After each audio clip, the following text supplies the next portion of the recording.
Boa tarde a todos. Vai ter início a sessão Gestão e Prevenção de Secas na região Norte, Disponibilidades Hídricas, organizada pelo Núcleo Regional do Norte da APRH. Pedimos que as perguntas sejam colocadas por escrito no chat e informamos que a sessão será gravada e disponibilizada aos participantes durante a próxima semana. Quem não desejar aparecer na gravação, pedimos que desligue a câmara. Eu vou dar a palavra agora ao professor Eduardo Vivas. Muito obrigado, boa tarde a todos. Bem-vindos a mais uma sessão organizada pelo Núcleo Regional do Norte, da APRH, que faz comemora este ano 45 anos em prol dos recursos hídricos, neste caso dedicado ao tema da gestão e prevenção de secas da região Norte, disponibilidades hídricas.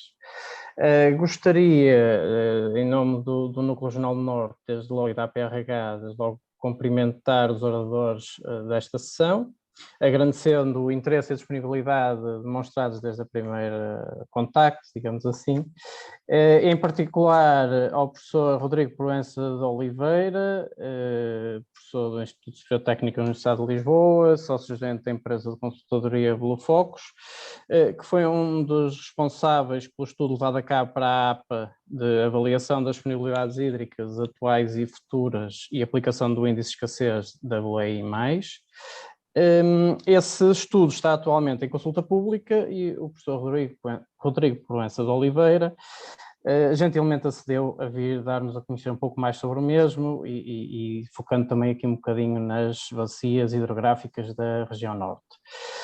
Gostaria igualmente de prestar um agradecimento especial ao professor Rodrigo Maia, professor da Faculdade de Engenharia da Universidade de Porto, secretário do Conselho da Região Hidrográfica do Norte, com quem tive o prazer de trabalhar durante anos também nesta área, foi meu orientador do doutoramento nesta área, bem como ao professor João Andrade Santos, professor da Universidade de Trás-os-Montes e Alto Douro, investigador de renome internacional na temática das alterações climáticas, e pelo know-how de todos os participantes e pelo conhecimento em particular destes dois últimos oradores referenciados das especificidades da região Norte, muito enriquecerão certamente este painel de discussão. Assim sendo, se me permitem, gostaria de dar início nesta sessão aqui a partilhar aqui alguns tópicos que servirão no fundo de introdução e enquadramento aqui ao desenvolvimento desta sessão. Portanto, focando desde logo aqui numa atualização de acordo com os dados mais recentes disponíveis da situação atual de seca e pegando primeiro no panorama a nível nacional, de acordo com os dados disponíveis mais recentes de 15 de abril do IPMA, no que toca à precipitação no ano hidrológico. Portanto, vemos aqui uma precipitação mensal acumulada desde o início do ano hidrológico, outubro, e a comparação aqui com a normal, ou seja, a média do que se verificou no período de 1971 a 2000, portanto, os últimos 30 anos do século XX, e o desenvolvimento ao nível do ano hidrológico da precipitação mensal acumulada dos diferentes anos de seca que se verificaram, mais significativos, portanto, nos últimos 100 anos, digamos assim. Vemos que a situação para o ano corrente, embora tenha aliviado ligeiramente durante o mês de março, portanto isto é o panorama para o nível nacional, não está desagregado por região, o que se verifica é que, segundo a informação disponível até 15 de abril, a situação não melhorou muito, portanto continuamos ainda a seguir o caminho dos anos potencialmente mais críticos a nível de seca. Pode eventualmente esta última quinzena de abril alterar ligeiramente estes dados, mas importa aqui salientar, julgo eu, duas questões. Uma é que, se considerarmos aqui o ano mais crítico que tivemos até ao momento, 2004-2005, verificamos que em abril, se nada disto se modificar em relação ao que está aqui de 15 de abril, estamos muito próximos do que se verificou nesse ano. Estamos a entrar no período seco com uma precipitação mensal acumulada muito próxima do que se verificou no ano 2004-2005. Por outro lado, há aqui um ano que é a situação de seca mais recente, digamos assim, 2017-2018, em que foi considerado aqui uma situação relativamente crítica. Houve até muita divulgação ali na região de Viseu, houve alguns problemas até ao mês de fevereiro de 2018. Mas depois o que se verificou, esta linha que aqui está, é que efetivamente as chuvas de março e de abril tornaram, no fundo, este ano parecia bastante crítico, num ano relativamente normalizado, chamamos assim.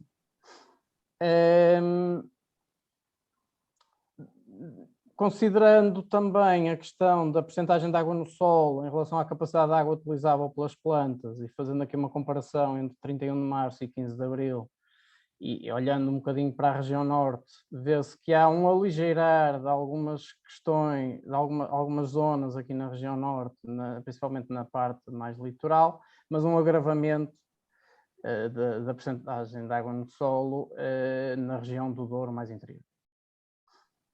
Considerando agora, portanto, a questão das reservas e dos volumes armazenados, se nós tivermos atenção às águas superficiais, nomeadamente a questão das albufeiras, e nas águas subterrâneas, a capacidade de utilização da água que está acumulada subterrânea, começando pelas águas superficiais, nós vemos que a 31 de março a situação na Bacia do Lima era crítica, no Cabo de Ave era intermédia, no Douro mais ligeira, mas ainda assim todas elas abaixo da média.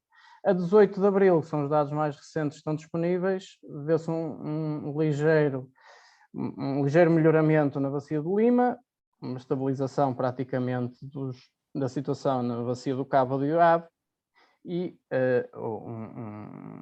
um ultrapassar da média, digamos assim, para a Bacia do Douro. Portanto, houve aqui uma recuperação na Bacia do Douro, não obstante haver aqui alguns problemas pontuais que persistem. Portanto, estes pontos indicam a percentagem de volumes armazenados em diferentes albufeiras. Se olharmos para a situação das águas subterrâneas, o que se verifica é que na região norte nós estamos num maciço antigo indiferenciado, portanto a capacidade de utilização das reservas é consideravelmente limitada e depende muito dos níveis piezométricos disponíveis que variam ao longo do ano. O que se verifica é que nos dados mais recentes disponíveis, que é no fim de março, estávamos numa situação em que 70% dos piezómetros analisados nesta zona de maciço antigo indiferenciado para a região norte estariam com um percentil abaixo de 20%. Portanto, em termos de armazenamento, a situação de armazenamento de águas superficiais, a situação não é famosa. Em termos de armazenamento de águas subterrâneas, a situação também não é famosa. Embora tenhamos deixado, no fundo, quase de ouvir falar sobre seca nos últimos tempos. Mas aqui a questão é que porque a razão desta sessão, com a temática das secas, mas falando de disponibilidades hídricas, e a razão tem a ver aqui com alguns conceitos que me parecem relevantes e que gostaríamos de apresentar aqui um bocadinho como introdução à sessão. Por um lado, temos então, considerando aqui um balanço entre disponibilidades, a parte da oferta, e a procura, a parte das necessidades, a seca é, no fundo, uma anomalia transitória das condições de precipitação, uma afetação do lado da oferta, numa dada área durante um período de tempo. É um fenómeno de origem natural que pode ter impactos socioeconómicos bastante relevantes. Por outro lado, quando falamos de escassez, principalmente no contexto europeu, existe esta distinção seca-escassez. Normalmente atribui-se a escassez ao excesso de procura, ou seja, estamos a fazer uma utilização das disponibilidades naturais que é considerável e resulta naturalmente de uma avaliação de longo prazo, não pode ser analisada apenas no espectro de um ano. Porque é que elas, apesar de ser diferentes, estamos aqui a enquadrar as duas? Porque elas não podem ser analisadas de forma desagregada, ou seja, se eu tiver uma seca muito severa mas não tivemos praticamente utilizações, os impactos obviamente são sobre os ecossistemas naturais, mas socioeconómicos serão pouco relevantes. Mas se eu tiver uma região com uma escassez, um nível de escassez elevado, qualquer redução, por mais ligeira que seja, das disponibilidades hídricas, poderá ter impactos. E, portanto, estas questões não podem ser analisadas de forma desagregada. Há aqui ainda só 2 ou 3 aspectos importantes. Como clima, entende-se a descrição estatística das variáveis, ou seja, uma média e uma variabilidade caracterizam o estado da atmosfera numa determinada zona, num determinado período de tempo. Habitualmente considera-se uma caracterização com base num período de 30 anos, e se houver uma alteração destas estatísticas, e essa alteração se verifica de forma persistente por um período prolongado, décadas ou mais, sejam elas pelas causas que forem, temos então a questão das alterações climáticas. Porquê é que isto também é relevante? Porque, obviamente, se eu alterar aquilo que é a disponibilidade expectável para uma determinada região, poderemos estar a agravar as situações de escassez, não é? E, portanto, qualquer situação de seca tem um potencial de impactos muito mais elevado. Solução, não somos nós que a conhecemos, nem pouco mais que se pareça. Estamos aqui, no fundo, a reproduzir um bocadinho que são o entendimento geral e as boas práticas, digamos assim. Será uma prevenção e planeamento. A situação de seca não se gera quando a água já não existe, não é? Portanto, o que é que importa, desde logo, é saber que disponibilidades temos atualmente e prevemos vir a ter no futuro, que utilizações temos atualmente e prevemos e queremos ter no futuro, e só depois de bem estudadas, analisadas e trabalhadas estas 2 questões, aí sim poderemos estabelecer em termos de gestão o que fazer, quer a longo prazo, quer numa situação de seca. Portanto, não me alongando mais, torna-se então extremamente relevante conhecermos este estudo realizado para a APA e apresentado no final do ano passado, da avaliação das disponibilidades hídricas atuais e futuras e aplicação do índice de escassez da WEI+. Um dos principais responsáveis pelo estudo foi o professor Rodrigo Proença de Oliveira, que gentilmente acedeu então de vir-nos a dar a conhecer um pouco mais sobre este assunto e a quem eu passaria a palavra desde já. Muito obrigado e até já.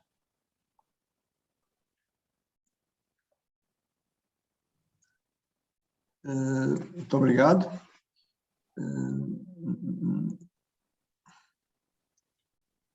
Estão a ver os slides, está tudo bem agora? Sim, sim. Muito obrigado. Portanto, começo por agradecer o convite.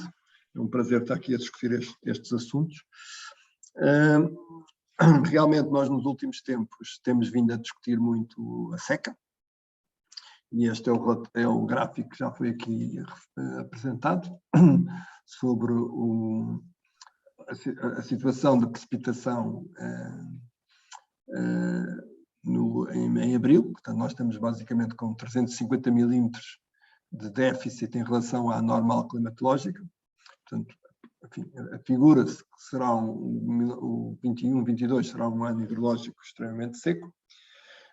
E é preocupante, isso, obviamente, mas eu diria que mais preocupante do que a seca, já é preocupante, é, no fundo, a situação de escassez que o país vive. E como aqui já foram recordados estes conceitos, a situação de escassez é uma situação de maior longo prazo, em que que revela em que estamos a utilizar recursos hídricos para além, ou muito próximo das disponibilidades que existem.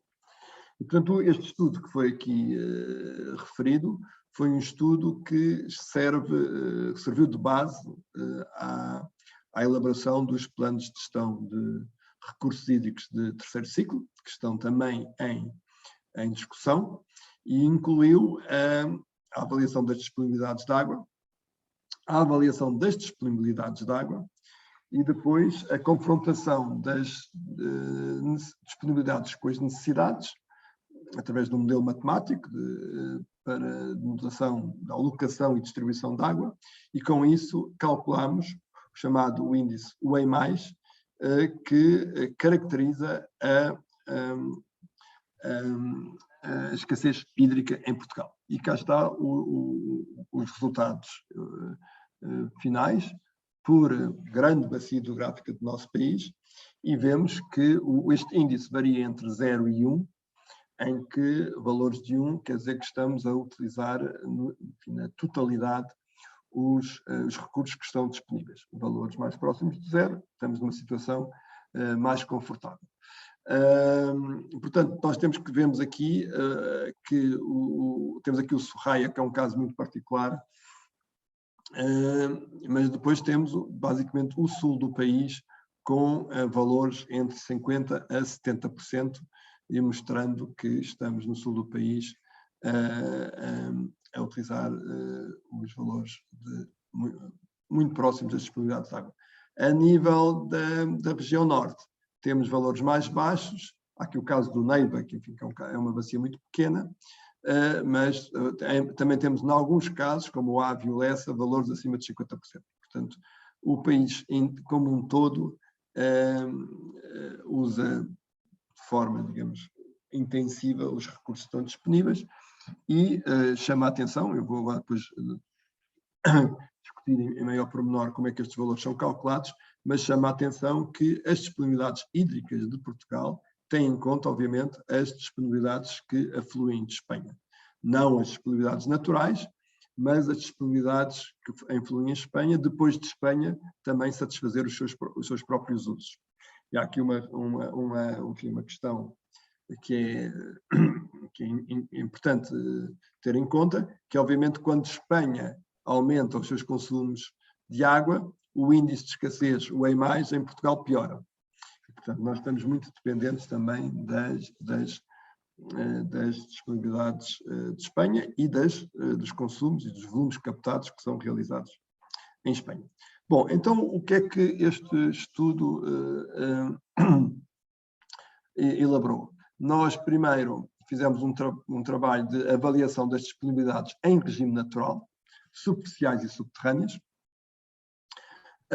quer na situação atual, que é um conceito um pouco difícil de definir, porque no fundo é o regime histórico, mas nós hoje em dia já reconhecemos que o regime histórico é um regime transitório, e portanto, enfim, não é um regime estacionário, mas é a forma que nós temos de calibrar os nossos modelos, e portanto o nosso regime histórico já não é algo estacionário. E depois temos os cenários futuros de alterações climáticas. E para isso nós utilizamos um modelo de precipitação e escoamento, de balanço hídrico, para avaliar as disponibilidades hídricas superficiais e subterrâneas. Depois fomos avaliar as necessidades de água dos vários setores. Há uns setores que obviamente que é mais simples de avaliar, nomeadamente os setores urbanos e industriais. Há dados bastante fidedignos dos títulos de utilização de recursos hídricos, e portanto basicamente é somar os valores que estão nos títulos de utilização de recursos hídricos, e temos os volumes captados por estes setores. A nível da agricultura, como todos sabemos, é o principal setor utilizador de Portugal. A situação é mais complicada porque os dados que estão nos títulos de utilização de recursos hídricos não merecem credibilidade, e portanto foi necessário fazer uma avaliação indireta a partir das áreas regadas. E isso é um problema que nós temos em Portugal, porque obviamente sendo uma avaliação indireta, enfim, é sujeita está associada a muito maior incerteza, e portanto é sujeita a muito maior debate, e no âmbito da discussão pública que está a haver neste momento, é aqui que, por exemplo, o setor agrícola se foca muito, acusando, enfim, referindo que os valores que nós apresentamos como volumes captados da agricultura são excessivos. E eu posso até concordar, mas eu já explicarei porque é que os valores que nós apresentamos são os que são. Depois de termos os valores das necessidades de água e das disponibilidades de água, corremos um modelo, que é um modelo que a APA adotou e adquiriu as licenças, e portanto é o modelo que a APA quer desenvolver no futuro, que é o modelo Mike Basins, é um bom modelo desenvolvido pelo Danish Hydraulics, E esse modelo, no fundo, mês a mês, vai alocando a água aos vários usos, vai armazenando a água nas albufeiras e nos aquíferos, e, portanto, conseguimos saber qual é que é a capacidade de satisfação das necessidades de água que existem e também o regime de escoamento que ocorre nos nossos rios em regime modificado. A partir dos resultados do modelo, foi então calculado o índice, o EI+, que eu explicarei dentro em pouco. Como aqui foi referido, este estudo, enfim, ele surge na discussão pública de duas formas, por si, como os resultados do modelo, e também integrado nos relatórios dos planos de gestão de região hidrográfica, porque muitos dos cálculos estão nos planos de gestão de região hidrográfica, que foram os resultados que foram produzidos pela APA, resultam destes cálculos. Ora bom, muito sumariamente, a nível da modulação hidrológica, o que foi necessário fazer foi buscar as séries dos postos de precipitação e de temperatura de Portugal e Espanha. Portanto, o estudo abrangeu Portugal e Espanha, não é? Porque nós achamos que não fazia sentido continuarmos a trabalhar só em Portugal quando 70% dos nossos recursos provém de Espanha. Portanto, nós temos que saber, enfim, reproduzir os resultados de Espanha e terem conhecimento sobre a hidrologia do território espanhol para podermos discutir com a Espanha. Portanto, fomos buscar os dados de precipitação e temperatura. Todos conhecemos que há muitos problemas de monitorização, sobretudo a partir do ano 2000. Bom, mas, enfim, completámos as séries, houve um trabalho de estatística para completar as séries, e conseguimos produzir séries de precipitação e temperatura nestes pontos todos que estão a ver nesse mapa. O mapa mostra um pouco as falhas que existem ao longo dos anos, por um período que vai desde 1930 a 2015. A partir de 2015 temos muito poucos dados e, portanto, nós optamos por não, pelo menos nesta fase. Eventualmente vamos prolongar estas séries até 2020, mas neste momento temos dados até 2015. Bom, temos os valores pontuais, interpelamos espacialmente, portanto, neste momento o que existe é séries, no fundo são séries de superfícies de precipitação mensal, de temperatura média mensal e de evapotranspiração potencial mensal para Portugal e Espanha, que nos interessa. Portanto, toda a bacia do Minho e Lima em Espanha, Douro, Tejo e Guadiana. Depois temos um modelo hidrológico, que é o conhecido modelo de Temes, um modelo, enfim, tradicional de balanço hídrico, com 2 reservatórios, mas que corre em sistema de informação geográfica e, portanto, que produz, mais uma vez, superfícies de escoamento total, escoamento subterrâneo, recarga e evapotranspiração real também. Este modelo corre com uma resolução de 1 km por 1 km, portanto, depois permite calcular séries de escoamento em qualquer ponto do país. E o resultado que vem aí em baixo é, digamos, uma comparação de um escoamento em cima vem a superfície média de escoamento, em milímetros, e em baixo vem a comparação dos resultados do modelo a vermelho com uma dada estação, que por acaso, um lapso aí, não diz qual é a estação, mas é uma das estações. Obviamente que temos boas calibrações, outras não tão boas, mas genericamente o modelo reproduz o escoamento. E, portanto, essas são as características do modelo. O que é que nós observamos? Portanto, nós temos então esta série que vai desde 1930 a 2015 e verificamos, e são valores observados, não é? Que quando comparamos 1945 a 1980, com 1980 a 2015, temos esta redução da precipitação. No norte temos valores de redução da precipitação entre os 19%, 21% e 14% na RH 1, 2 e 3. Esta redução da precipitação, e como eu digo, é do período 45-80 a 81-2015, isto não é uma tendência, é uma comparação de médias de 2 períodos. Há aqui provavelmente algum empolamento destes valores em resultado do facto das falhas no período pós-2000 serem bastante elevadas, mas mostra que já nos valores observados nós registramos uma tendência acentuada da precipitação. Temos aqui outros valores, para vários pontos, para várias bacias do país. A azul são os valores anuais e a vermelho tem as médias móveis de 5 anos para assinalar um pouco as tendências. E vêem claramente que a partir ali do ano 2000 há uma redução da precipitação mais ou menos em todo o país. Mais uma vez, pode ser que alguma desta redução resulte, digamos, das quebras de monitorização. Mas, nitidamente, quando nós vamos analisar postos que estejam completos, também se observa esta redução da precipitação. Quando vamos analisar o escoamento, obviamente que quando o escoamento baixa, a temperatura sobe, quando a precipitação baixa e a temperatura sobe, a evapotranspiração também sobe, e temos aqui valores de reduções de escoamento entre 45 a 80, quando comparado com 81 a 2015, valores da ordem dos 30% no norte do país, e também estes dois gráficos é para as regiões em Portugal e depois para as regiões internacionais. Portanto, tem ali o chamado RH1 mais ES e o RH3 mais ES, é o Minho e o Lima, incluindo a componente espanhola, e o Douro, incluindo a componente espanhola.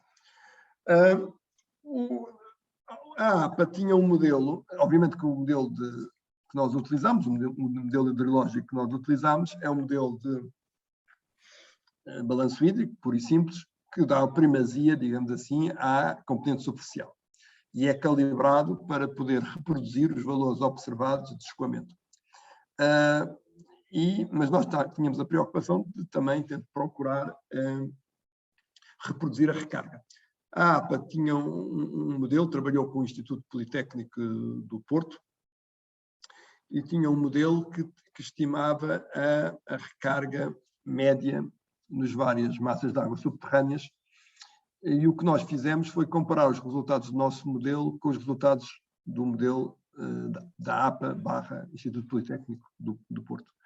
E como veem aí, temos aqui a recarga, a azul tem a recarga do modelo APA Politécnico do Porto, e a vermelho tem o nosso modelo. E à direita tem um gráfico, scatter plot dos dois modelos. Aqui e ali há diferenças, mas genericamente nós conseguimos, com o modelo de Temes, reproduzir a estimativa de recarga que a APA considera que é uma boa estimativa de recarga. Portanto, isso deu-nos alguma confiança sobre os resultados do modelo. Mais uma vez, aqui estamos sempre a trabalhar em regime natural. Sobre as alterações climáticas, nós estamos a trabalhar com os resultados do chamado AR5, do Assessment Report 5. Entretanto, saiu o Assessment Report 6, que estão aqui indicados. Portanto, aqui mostra, de acordo com o Assessment Report 6 do IPCC, qual é que são as tendências de risco de seca. A Europa é aqui a Europa de que nos interessa, este WS. Isto é um gráfico que agora apareceu de novo neste relatório. WCE, Western Continental Europe. E, portanto, a tal laranja quer dizer que o risco de seca aumentará. A precipitação, tem aqui os gráficos da precipitação. para vários cenários, um aumento de 1,5, um aumento de 2 graus e um aumento de 4 graus. E, portanto, nota-se claramente aqui, enfim, uma redução da precipitação em torno dos 20%, entre os 10% e os 30%, no Mediterrâneo e, sobretudo, aqui no sul da Península Ibérica. Precipitação essa que pode chegar acima dos 30%, se caso a temperatura do planeta suba mais de 4 graus. E aqui está enfim, um zoom dos dois cenários. O cenário, aqui, o 1,5, como sabem, é o cenário do cumprimento dos acordos de Paris, que, enfim, é um desafio caso nós não intensificarmos as nossas ações de redução das emissões. Portanto, eu diria que a realidade provavelmente estará entre, enfim, os 2 graus, cumpre o Acordo de Paris. O Acordo de Paris, como sabem, diz 2 graus e preferência 1,5 graus. E o 4 graus é uma situação mais pessimista.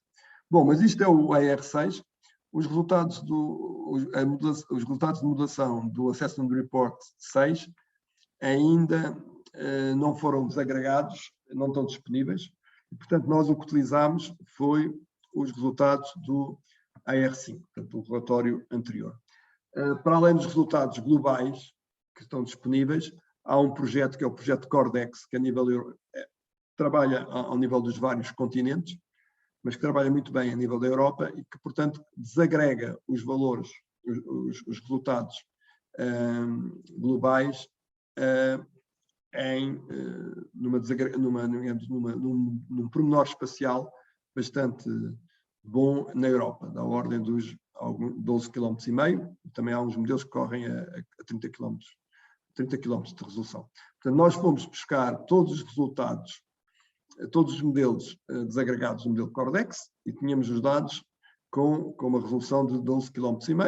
Fizemos um ensemble, portanto, estes foram os modelos que corremos, e isto é para os dois cenários que existem, que é o 4,5 e o 8,5, o que é que se prevê de redução da precipitação para Portugal. Portanto, na região norte, vemos previsões de menos 4% da precipitação, ou menos 15%, chamemos assim, menos 4% o RCP 4,5, que é um tal aumento em torno de 2 graus de temperatura global, e o 8,5, que são aumentos de temperatura de 4 a 6 graus. Portanto, este é o cenário da precipitação. A nível de escoamento, temos também valores da mesma ordem de grandeza, 4 graus, enfim, agora focando-nos apenas no norte, 4 graus, não 4%, menos 4% de escoamento, no caso do RCP 4,5, ou 20% no caso do RCP 8,5. A região norte chama a atenção que é uma região um bocado complicada para a modelação matemática, porque enquanto que todos os modelos apontam para uma redução da precipitação no sul do país, no norte do país há alguns modelos que apontam para um aumento da precipitação.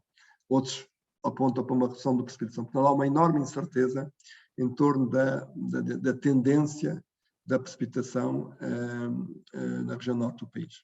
No norte da Península Ibérica, genericamente, a norte, enfim, da cadeia Monte Junto, até aos picos da Europa. Portanto, aquela zona toda úmida da Península Ibérica, há aí uma grande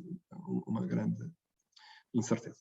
Bom, portanto, estes são os resultados de escoamento em regime natural, histórico e também fruto das projeções de alterações climáticas. Depois fomos trabalhar os dados de usos de água. Como eu disse há pouco, a nível dos setores urbano e industrial, os títulos de utilização têm informação e, portanto, nós recolhemos essa informação e temos-la disponível. Para as estimativas de uso agrícola, a situação um pouco mais complicada. Tivemos que esperar pelo recenseamento de 2019, o recenseamento agrícola de 2019, que tem áreas regadas, culturas praticadas e métodos de rega por freguesia. Foi preciso discretizar esta informação por freguesia em áreas menores. E para isso houve aqui um trabalho bastante especulativo, é preciso afirmá-lo, especulativo, mas enfim foi o melhor possível, ou seja, tendo em conta os valores por freguesia que nós respeitamos, tendo em conta o uso do solo, tendo em conta também a informação que tínhamos dos perímetros agrícolas, dos limites dos perímetros agrícolas, nós desagregámos os valores de freguesia em parcelas mais pequenas, porque nós queríamos fazer a simulação com a tal resolução de 1 km por 1 km. Portanto, isso é um trabalho que foi feito, mas que, enfim, obviamente, ao fazê-lo, estamos a incorrer em alguns erros. Depois foi necessário transformar a área regada em volumes de rega. Isso é feito multiplicando a área regada pela chamada dotação de rega, que inclui, que depende do tipo de cultura e do tipo de método de rega. Bom, é aqui que há uma grande enfim, discussão, é uma discussão sadia que convém desenvolver agora nos próximos tempos. Os valores que nós utilizamos são os valores que a DGADRE propõe. Há muitas associações de regantes que afirmam que os valores que a DGADRE propõe são valores muito excessivos. E, portanto, estamos aqui nesta componente, nesta discussão. Obviamente que o problema está que há muitos perímetros de rega, há perímetros de regas públicos, privados, de grandes dimensões, portanto, os valores variam muito. Nós tentámos tomar em conta essas considerações, mas não é algo que teremos que afinar no próximo. As dotações de rega incluem, digamos, a eficiência de rega. Depois é preciso somar as perdas de água, desde a captação até, digamos, ao instrumento de rega, seja ele gota a gota, seja ele um canhão, seja ele um aspersor linear ou de rotação. E, portanto, foi preciso também verificar qual é que era o tipo de, digamos, de canais primários de rega, a antiguidade desses canais e associar a essas infraestruturas algumas perdas. Bom, logo aí também temos alguma incerteza. Depois há outro problema, que é nós ficamos com os volumes captados e sabemos de onde é que vem aquela água. Obviamente, nos perímetros de rega maior, nós sabemos que vem da barragem A, B, C ou D. Nos perímetros de menor dimensão, nós não sabemos de onde vem. Às vezes é muito difícil aferir se vem de um furo ou de uma origem superficial. E isso, nós fizemos a nossa melhor estimativa, mas é também uma fonte de erro. Ou seja, eu estou a salientar estas questões para perceberem que nós ainda temos uma grande lacuna de dados, quer no componente de disponibilidade de água, quer depois na componente também de consumos de água e de usos efetivos de água. E pronto. Depois, a questão da pecuária, enfim, isso foi mais simples, porque nós tínhamos havia um inventário de cabeças de gado, e, portanto, e depois sabemos quanto é que cada animal consome de água, portanto é um cálculo relativamente simples, e o Golfo foi feito um balanço hídrico para saber quais as necessidades de Golfo. Os resultados estão aqui, portanto nós temos neste momento 561 mil hectares de superfície regada, e são dados do recenseamento agrícola, divididos em culturas temporárias permanentes e pastagens permanentes, de acordo com o que está aqui à vossa esquerda. Na região norte temos 125 mil hectares e divididos também, de acordo com o que está aqui, em pastagens permanentes, culturas permanentes e culturas temporárias. Quando fazemos a tal associação da área regada com as dotações, ficamos com estes valores de volumes captados dos vários setores e, portanto, são cerca de quase 6 mil hectómetros cúbicos de água por ano para todos os setores, urbano, pecuária, indústria, agricultura e turismo, e a região norte, aqui definida pela RH1, 2 e 3, são 1.800, praticamente 1.800 milhões de metros cúbicos de água. Isto são volumes de usos consumptivos. Os usos consumptivos aqui incluem a energia termoelétrica, o arrefecimento de centrais termoelétricas. Porque, enfim, formalmente a água sai do meio hídrico, por pouco tempo que seja, está fora do meio hídrico, depois volta. Não inclui, obviamente, os aproveitamentos hidroelétricos, em que o volume é bastante superior e tem aí os valores, quer para os valores nacionais, quer para os valores da região hidrográfica norte. Por setor, tem aqui os valores para a região norte e temos estes valores, obviamente, por vários setores, quer de águas subterrâneas, superficiais. Aqui é a divisão entre águas subterrâneas e superficiais. Tem o caso aqui da termoelétrica, que é completamente superficial, obviamente. O urbano também é, sobretudo, superficial. A pecuária, o turismo, a agricultura, a subterrânea tem mais peso. Depois, foi então necessário fazer a modelação da alocação de água. Eu dou aqui o exemplo do Douro. Temos aqui, enfim, um esquema hidrográfico do Douro, com todas as barragens.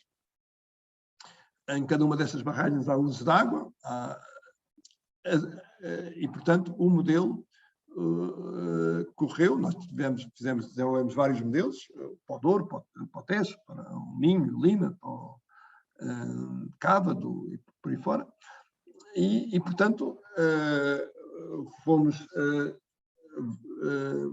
aferir o modelo em função da disponibilidade de água e em função das necessidades de água, alocava água aos vários usos e, portanto, calculamos o regime de escoamento em regime modificado. Neste modelo também incluímos a parte das águas subterrâneas. Portanto, há água subterrânea, a água é captada por águas subterrâneas, há usos de água que são satisfeitos por águas superficiais e águas subterrâneas, um só por águas superficiais, outros por águas subterrâneas.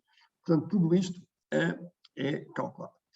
Tendo os resultados do modelo, é possível então calcular o índice WAY+. Este índice WAY+ é um índice que é uma evolução do chamado índice WAY. O índice WAY é relativamente simples de utilizar. O índice WAY basicamente é um valor médio do volume captado, médio, a dividir pelas disponibilidades de água médias. Portanto, se eu faço uma média dos volumes captados, dá-me X, tenho as disponibilidades de água médias, dá Y, e, portanto, X a dividir por Y dá o valor WAY. O WAY+ é um pouco diferente. O WAY+, eu tenho que calcular mês a mês. E mês a mês eu vou calculando este rácio, que é o uso da água a dividir pelos recursos disponíveis renováveis. Nos usos da água, são os usos consumptivos apenas, não inclui, portanto, a produção de energia, e eu tenho que também tenho que ter em conta também os retornos, ou seja, o facto de eu utilizar a água, eu depois tenho que também descontar o volume de água que volta ao meio hídrico depois de ser utilizada. Nos recursos disponíveis, é o regime modificado, portanto, eu tenho que ter em conta a capacidade de armazenamento que existe e a capacidade de armazenamento que também é proporcionada pelos sistemas aquíferos, e também tenho que deduzir aqui as necessidades de águas para fins ambientais. Portanto, quando eu tenho 100% de um WAY+, 100%, eu estou a satisfazer as necessidades de água para fins ambientais. Portanto, eu depois de calcular o WAY mês a mês, tipicamente o WAY é apresentado ou como uma média anual, ou como uma média do mês mais crítico. E, portanto, ele tem em conta a sazonalidade das disponibilidades hídricas, e também das necessidades hídricas. E, portanto, cá está o resultado, enfim, com um zoom à região norte. e com valores que, enfim, todos dizem que, e é verdade, que as disponibilidades hídricas no norte do país são mais abundantes que no sul do país, mas de qualquer modo nós temos valores ainda razoáveis, de 50% no norte do país. Para finalizar, o importante deste trabalho é que isto foi tudo desenvolvido numa plataforma de modelação e de uma base de dados e com métodos relativamente automatizados e, portanto, o interesse aqui é que está em discussão pública os resultados, vão com certeza surgir sugestões de melhoria. Há também questões que nós já identificámos, nomeadamente, por exemplo, soubemos no final do projeto que as direções regionais de agricultura e pecuária têm alguma informação sobre precipitação e que, portanto, que essa informação que eu desconhecia, que ninguém desconhecia, pode vir a colmatar algumas deficiências da monitorização da precipitação, e isso é importante. Há aquela questão que eu referi aqui das dotações de rega, podemos discutir melhor agora com a DGADR e com as associações de regantes, valores mais consensuais das dotações de rega, e, portanto, a vantagem deste resultado é, obviamente, apresentar uma primeira estimativa do índice EMAIS e dos regimes de escoamento, quer em regime natural, quer em regime modificado, mas, sobretudo, temos a capacidade de melhorar estas estimativas à medida que novas contribuições surjam. E, portanto, este é o grande resultado deste trabalho e agora está disponível para o melhorarmos. Há aqui oportunidades de melhoria. Sabemos neste momento onde é que nós não... Sabemos neste momento o que não sabemos, que é uma coisa bastante importante. E, portanto, temos aqui uma capacidade grande de melhorar o conhecimento e depois, obviamente, já temos informação para poder atuar, sobretudo no aumento da eficiência hídrica e, enfim, na resolução das situações mais críticas, que são no norte e no sul do país, normalmente Algarve, Mira e Alentejo, talvez também. E, portanto, eu terminava por aqui e estou, obviamente, disponível depois agora para a discussão. Muito obrigado. Muito obrigado. Obrigado, professor Rodrigo de Oliveira, pela apresentação bastante exaustiva, que dá aqui uma ideia também do trabalho que envolveu fazer esta análise, como é evidente, e também das dificuldades encontradas. E eu então passaria desde já, se calhar, aqui para os outros oradores participantes nesta sessão de debate, também se poderem fazer aqui uma intervenção em relação a este estudo propriamente dito e aos resultados do mesmo, e deixava aqui também a indicação para todos os que nos estão a seguir, que podem iniciar a colocação de perguntas através do chat, o bate-papo, para que depois nós também procurarmos nesta sessão de debate responder a essas questões. Professor João Andrade Santos, começava se calhar por si. Gostaria então, mais uma vez, muito obrigado pela disponibilidade. E gostaria de ouvir, no fundo, aquilo que tem a comentar ou a indicar em relação a esta realidade que nos parece estar agora a chegar também, e também procurando focar um bocadinho naquilo que tem sido o seu trabalho. Muito obrigado. Muito boa tarde a todos. Muito obrigado também à APRH pelo convite para estar hoje aqui nesta discussão. Como referiu, eu sou especialista na área das alterações climáticas, portanto não sou propriamente da área da hidrologia, embora tenha trabalhado um pouco nesta área dos recursos hídricos também com alguns colegas. Se calhar centraria a minha discussão mais nas questões ligadas ao clima, às alterações climáticas, que é a minha área de formação. Eu gostaria de começar por dar os parabéns ao professor Rodrigo Oliveira pelo excelente trabalho que desenvolveram. Tive a oportunidade não só da apresentação de hoje de ver, mas também de consultar os documentos que existem disponíveis. Penso que está um trabalho muito completo, não sendo especialista na área, mas parece-me que está um trabalho bastante completo e que faz uma avaliação de diversas frentes, de diversas componentes. É sempre uma análise muito complexa.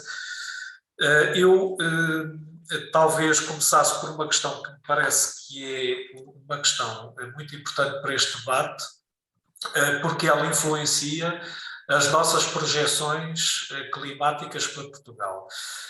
Nós temos, e que o professor Rodrigo de Oliveira referiu, que é alguma incerteza que temos relativamente aos cenários de alterações climáticas para a região norte de Portugal e para o norte da Península Ibérica. De facto, nós temos alguns modelos que não são muito coerentes com o sinal médio, com a média de ensemble. Existe alguma incerteza quanto a isso e grande parte dessa incerteza provém de uma indefinição quanto à posição exata da corrente jato da leste. Portanto, o que nós sabemos é que a precipitação em Portugal está muito relacionada com a posição da corrente jato, que é uma corrente em altitude, que também se chama a corrente da frente polar e que acompanha muito depois, ou acaba por condicionar muito a posição dos sistemas de altas e baixas pressões no Atlântico e depois a chegada de massas de ar marítimas ao território de Portugal continental. Aquilo que é o conhecimento geral nesta área é que com o aquecimento global nós vamos ter um deslocamento para norte das cinturas de altas pressões e da corrente de jato, daquilo que nós chamamos até o anticiclone dos Açores, que se vai tornar cada vez mais intenso e se vai deslocar para norte, trazendo-nos mais tempo típico de verão, portanto, tempo mais seco e quente também, e portanto vamos ter aqui um alargamento do tempo típico de verão. Isto já é do conhecimento geral. A grande questão para a região norte é saber até que ponto é que essa corrente de jato e esse sistema anticiclónico se irão ou não deslocar mais para norte ou menos. E, portanto, isso é algo que neste momento a comunidade científica ainda está a trabalhar, a investigação climática ainda está um pouco a tentar perceber o que é que vai acontecer efetivamente a essa corrente, e isso depois terá evidentemente um impacto muito grande sobre estas projeções todas, porque é a origem do problema, não é? Portanto, a escassez de água e a questão dos recursos hídricos em Portugal está fortemente dependente da posição que essa corrente já vai ter no futuro.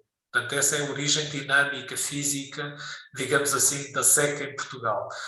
E, portanto, é preciso fazer mais investigação nessa linha.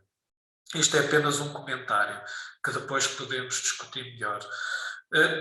Agora, uma questão que tinha para o professor Rodrigo de Oliveira, se calhar foi dito, mas eu confesso que não me apercebi, se calhar não apanhei, relativamente aos modelos. Portanto, foi referido que foram utilizados modelos do Assessment Report 5, mais concretamente até do projeto Eurocordex. Foi utilizado um conjunto bastante vasto de modelos, mas eu não percebi se foi feita uma correção de viés. Isso é importante porque nós, pela experiência que tenho, pelo menos temos apercebido ao longo das análises que temos feito que alguns modelos têm um grande viés, principalmente na precipitação, sobre Portugal. E por isso é absolutamente necessário fazer uma correção desse viés, calibrando os modelos para o território de Portugal que estamos a utilizar, utilizando ou estações meteorológicas ou dados observacionais, e essa correção de viés, que no fundo é uma calibração dos modelos para as nossas condições, depois também vai influenciar um pouco os resultados que vamos ter em termos de cenários. Geralmente utilizam-se métodos de quantis, baseados em quantis, mas, portanto, deixava aqui esta questão no ar. Não sei se faço as perguntas todas e as considerações e depois discutimos, ou se não sei como é que querem fazer. Já agora, professor Rodrigo Proença de Oliveira, quer responder já ou fazemos aqui um compilado de questões? Não, essa é fácil, foi feita a correção de viés. Aliás, só para uma pequena nota, nós tínhamos feito um trabalho de recolha de todos os modelos e seleção dos modelos, e há várias maneiras de resolver isso. Nós até, uma coisa que fizemos antes foi avaliar o desempenho de cada modelo, enfim, na reprodução do clima em Portugal. E tínhamos depois, no fundo, dois ensembles, um ensemble que era o ensemble de todos os modelos e o ensemble dos modelos que melhor representavam o clima de Portugal no histórico. Acontece que depois a APA tem em curso um projeto desenvolvido pela Faculdade de Ciências, que é o chamado roteiro de adaptação. E, portanto, por uma questão depois até de consistência, nós acabámos por usar, enfim, eles também já estavam a fazer um trabalho muito semelhante, e acabámos por usar os cenários que estão a ser considerados no roteiro de adaptação, por uma questão de consistência dos resultados. Enfim, o trabalho do roteiro de adaptação abrange vários setores, não só os recursos hídricos, e, portanto, acabámos por usar os modelos selecionados pela equipa da Faculdade de Ciências e não os nossos. Enfim, mas são pormenores, mas de qualquer modo o viés foi corrigido, quer na temperatura, quer na precipitação. Pois, não sei se ainda tenho mais algum tempo. Ou sim, se já sim, podemos. E podemos também depois aqui intercalar se calhar também com o professor Rodrigo Maia, mas acho que sim, podia continuar mais um pouco.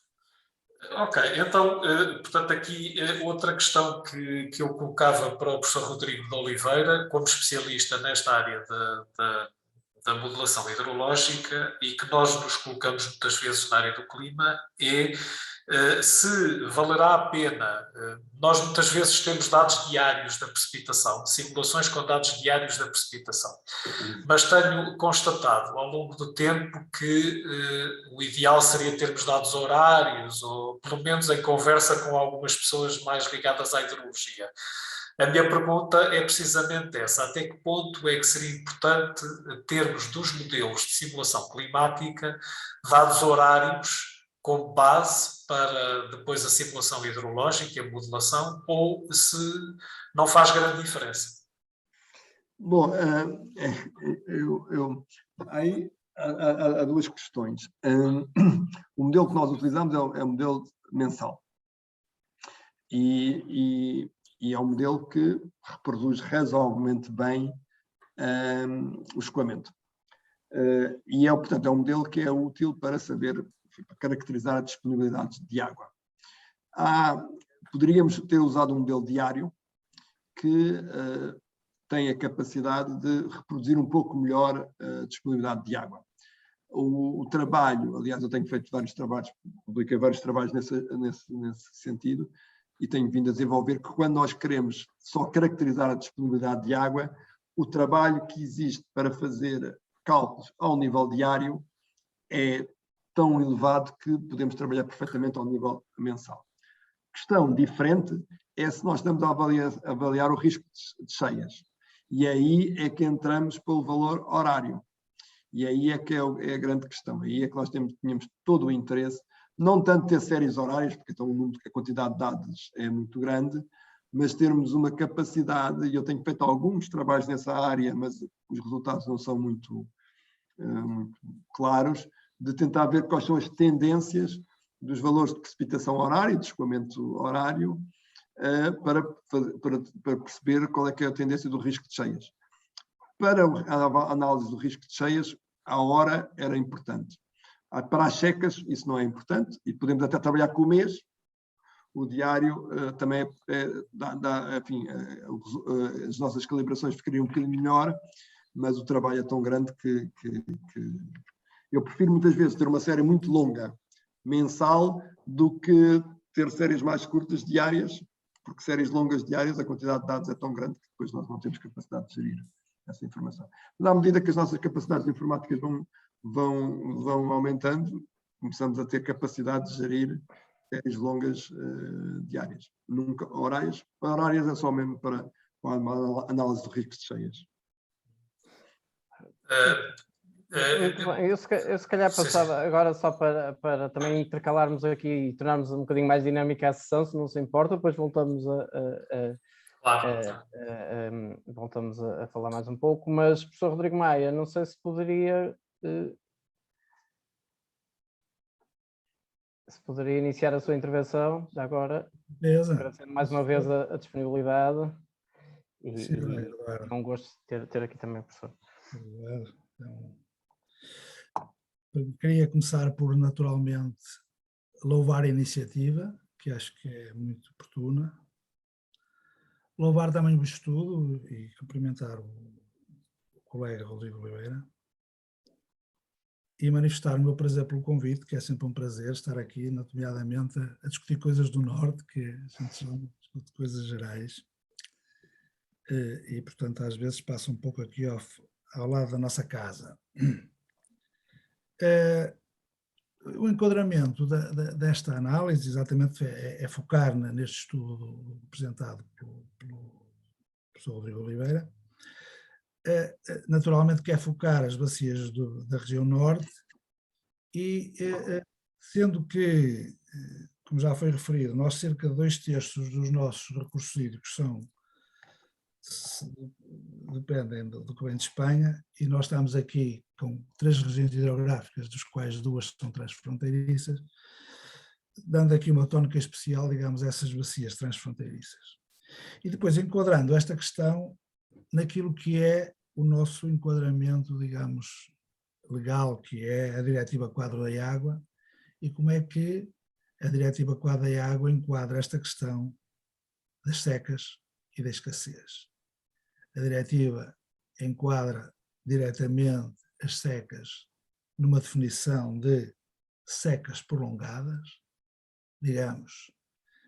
A diretiva, digamos, permite ou leva os membros a definirem regimes de caudais ecológicos que podem ser, digamos, não cumpridos, a nível de quando se verificam situações excepcionais, e é nesse âmbito que eu acho que isto é interessante também para nós, é saber que nós temos aqui uma definição de seca, mas dentro das secas, o que é uma seca prolongada.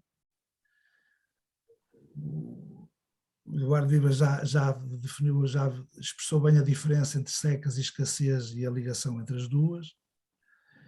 E depois focar exatamente que dentro destas secas, e é um déficit que neste momento o país tem, a diretiva, digamos, permite ou prevê que se façam planos especiais, nomeadamente seca, e os nossos vizinhos espanhóis têm de facto isso implementado a nível de todas as bacias.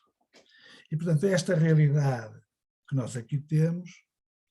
E, portanto, eu permito-me aqui focar, eu tenho aqui umas notazinhas, exatamente para me ser melhor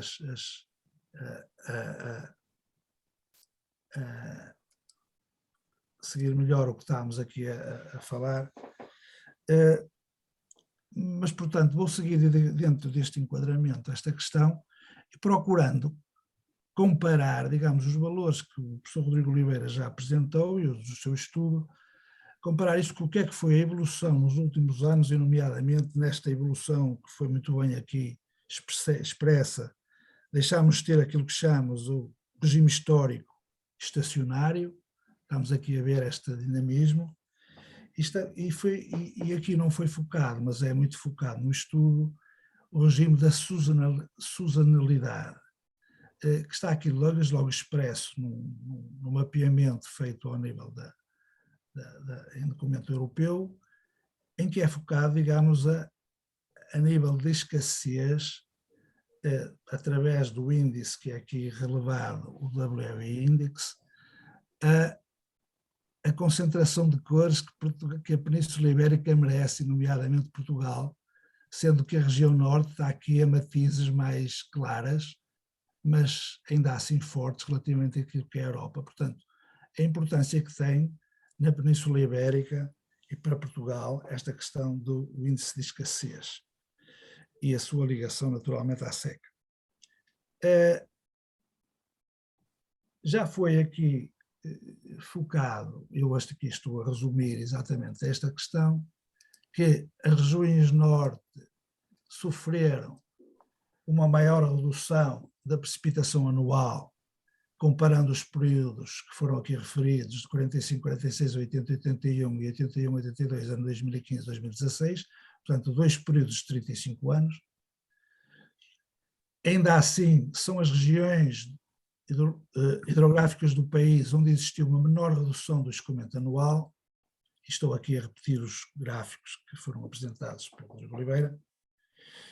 E quando eu conjugo a situação de Portugal e Espanha nas regiões hidrográficas transfronteiriças, verifica-se que a situação também não foi animadora, mas ainda assim a redução foi de menor valor. Estes gráficos também foram aqui apresentados, eu aqui repito-os para referir que as regiões do norte, sendo que está previsto um ligeiro aumento de precipitação em 2011-2040, manifesta ou releva aqui a tal indefinição, digamos, do que é o comportamento, às vezes, da região norte da península e do norte de Portugal, em termos de precipitação, mas, digamos que verifica-se que as regiões hidrográficas do norte terão menores impactos em termos de redução de precipitação e do escoamento médio anual, quando comparado com as restantes regiões hidrográficas nacionais.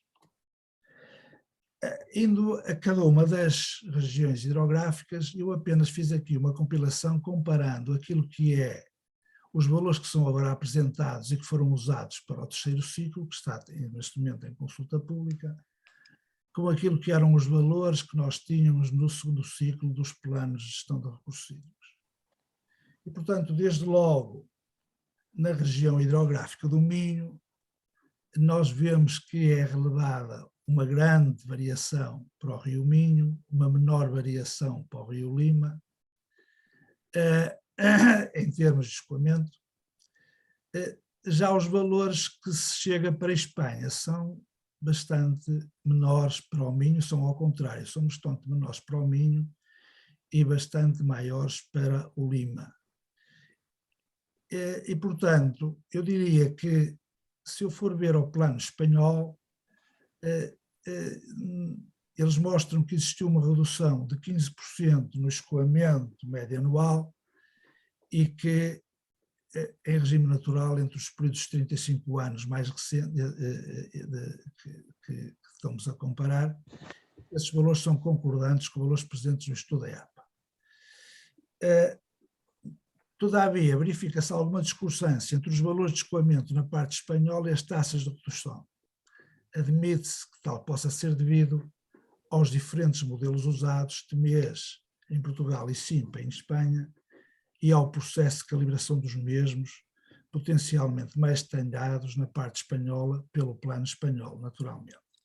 Portanto, eu relevo isto para exatamente dizer assim, eu acho que nós, relativamente aos espanhóis, devemos estar, há uma frase até feia neste momento que não se pode completar, devemos ter sempre um olho no burro e outro não se pode dizer, mas, por outro lado, também devemos colaborar com eles e ter a ideia que a colaboração em conjunto é uma coisa que é muito importante a nível europeu. Reparem que neste momento nós temos uma ação concertada ao nível da energia, que hoje foi amplamente publicitada, e que releva que este cantinho da Península Ibérica tem que ter uma posição comum e nós devemos estudar e saber caracterizar as coisas, como referiu o professor Rodrigo Oliveira, por nós próprios, mas também devemos estar abertos à colaboração com os espanhóis e aos estudos conjuntos com eles.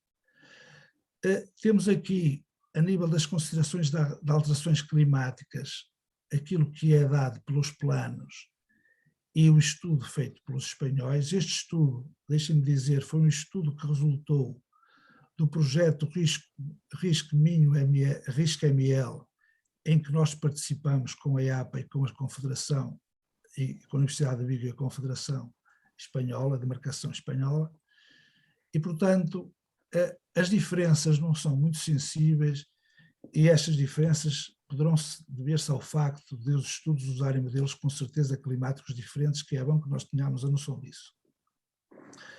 No Cábado, no Évedo e no Lessa, só tenho a referir a grande alteração que existe a nível do segundo ciclo com o terceiro para o nível do Cábado. Temos aqui duas variações diferentes em função de critérios de avaliação, mas é mais de interpretação de dados do que de outra coisa. Mas, digamos, ao nível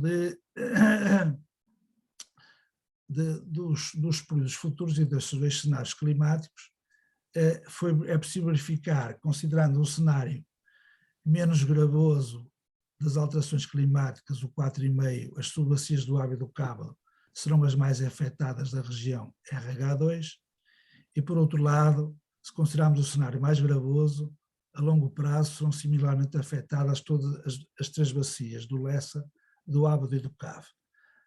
Aqui relevo o estudo das captações, que houve um aumento de 10% face ao segundo ciclo. Quanto ao Douro, fazendo a mesma análise, nós aqui vemos que existe uma diminuição do escoamento em regime natural na parte portuguesa da região hidrográfica do Douro. Seria também de expectar uma redução na parte espanhola, o que aqui não existe no estudo. Atualmente até se verifica que há um aumento. Quando nós vamos comparar com o estudo do plano espanhol, isso já não é propriamente assim. Portanto, mas se nós fizermos, acho que houve aqui um lapso no plano, no segundo ciclo, se nós fizermos a correção com os valores espanhóis, já chegamos a uma redução concordante com a da parte portuguesa. Portanto,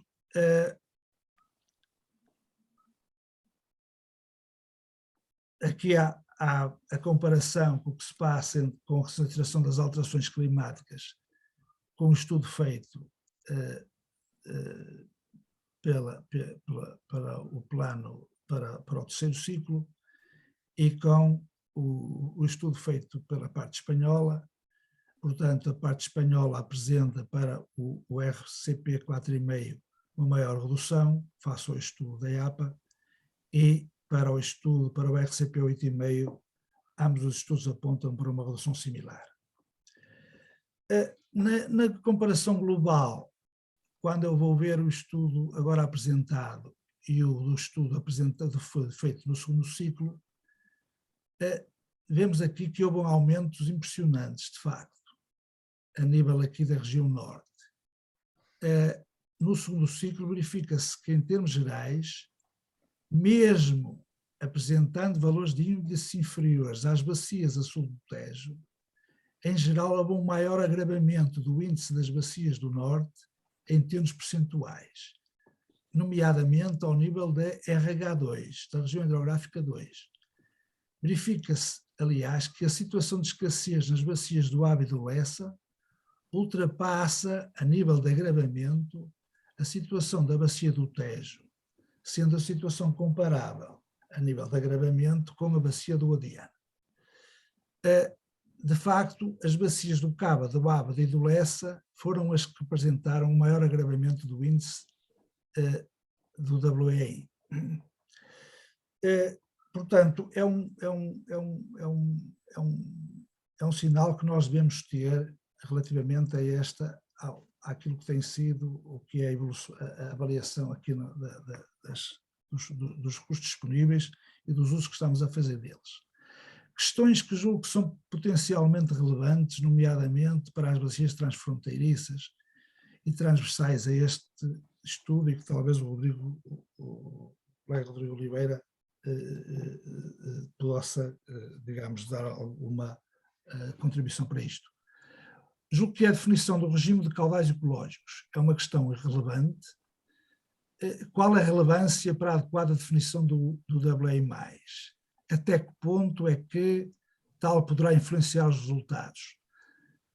Chama a atenção que o regime dos caudais ecológicos é uma questão em que nós estamos com algum atraso nesta definição, os espanhóis estão talvez mais adiantados nisso, não temos convergência nessas metodologias.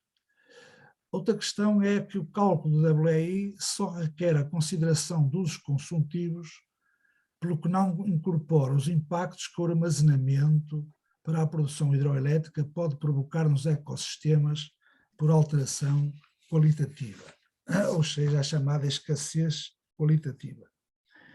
A tal acresce a dificuldade de incorporar de modo fiável, julgo eu, as regras de operação dos aproveitamentos ao longo do tempo. Eu não sei se isso, de facto, é uma realidade. Coloco esta questão à consideração do Rodrigo Oliveira, que talvez se possa manifestar sobre isso. Finalmente, direi que o WEI permite avaliar a escassez a nível mensal e das suas bacias e, entretanto, por tal, um aumento do consumo nas subbacias da montante reflete-se na desusante, que é uma situação da maior relevância para Portugal, em que, reitero, que cerca de 2/3 das afluências que correm de Espanha dos 5 rios transfronteiriços. Reveste-se assim da maior importância que sejam usados processos e metodologias comuns, se possível, no cálculo, nomeadamente do WEI, e também de outros indicadores, nomeadamente seca, desejavelmente, e se possível, obtidos também em comum. Permito-me salientar aqui que no âmbito desse projeto em que tive o prazer de participar e que acabou agora no final de dezembro, que foi o RISC-ML, foi proposto pelos espanhóis a elaboração de um plano conjunto de seca para a região hidrográfica internacional, portanto, em comum para a Espanha e para Portugal. E foram definidos indicadores em comum para definição de seca prolongada e de escassez, quer para a Espanha, quer para Portugal. Portanto, acho que é um passo em que poderá caminhar ou, digamos, aprofundar-se aquilo que estamos aqui a discutir neste ponto. Muito obrigado, professor.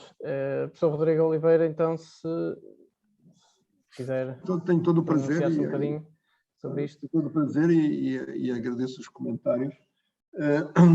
O primeiro comentário que o professor Rodrigo Maia salientou é que realmente, enfim, nós temos alguma incerteza nestes cálculos e, portanto, a comparação que fez sobre os trabalhos do plano de gestão, do plano de gestão de recursos hídricos do segundo ciclo, agora do terceiro ciclo e de Espanha, mostram alguma diferença de resultados, muitas resultam de períodos diferentes, mas é também verdade que os modelos são diferentes, os dados utilizados são diferentes e, portanto, acertamos nos grandes números, e é importante as pessoas terem noção, porque às vezes fico impressionado com grandes discussões a discutir se é 73 ou 74, quer dizer, é a mesma coisa, 73, 74 é a mesma coisa. Já agora deixa-me expressar, quer dizer, eu salientei esse aspecto exatamente porque exatamente, isso eu concordo com naturalidade.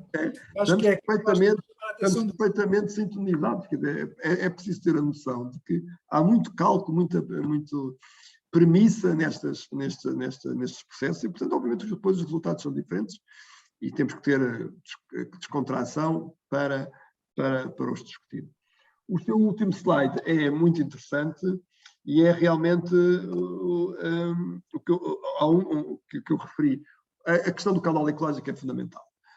E, aliás, eu julgo que, eu não tenho a certeza, eu não tive envolvido nos planos de segundo ciclo, eu julgo que o EI+ calculado nos planos de segundo ciclo não entra com os caudais ecológicos.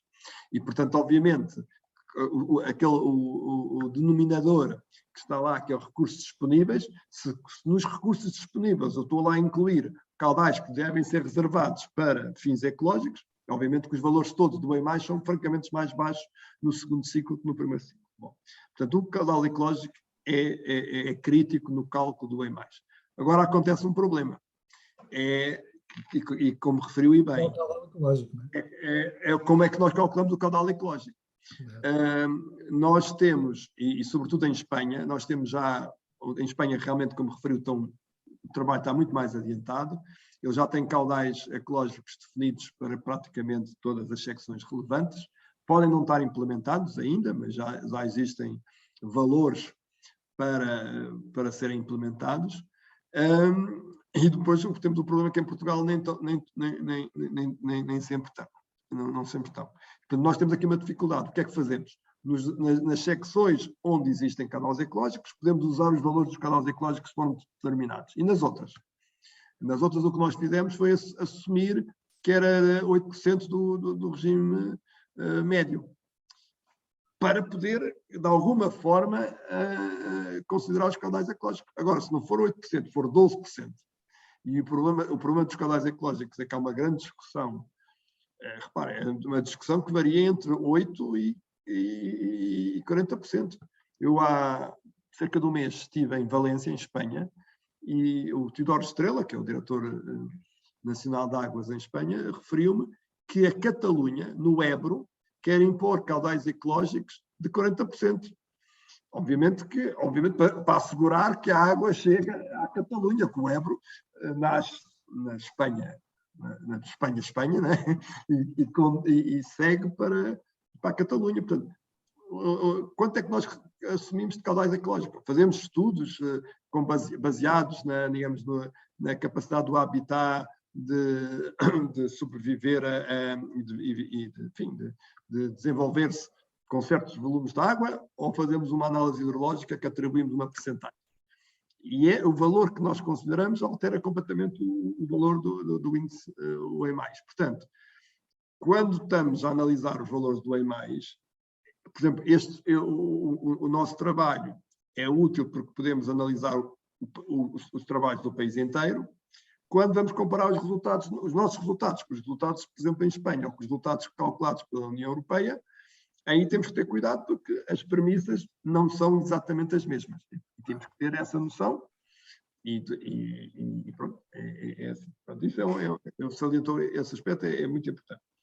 O aspecto da hidroeletricidade é um problema que existe realmente, que o E+, dedica-se à produção, aos usos construtivos. A hidroeletricidade não é um uso construtivo. A hidroeletricidade altera significativamente a qualidade das massas de água, sobretudo ao nível até da variação muito diária, abaixo do mês que nós utilizamos para a produção de energia.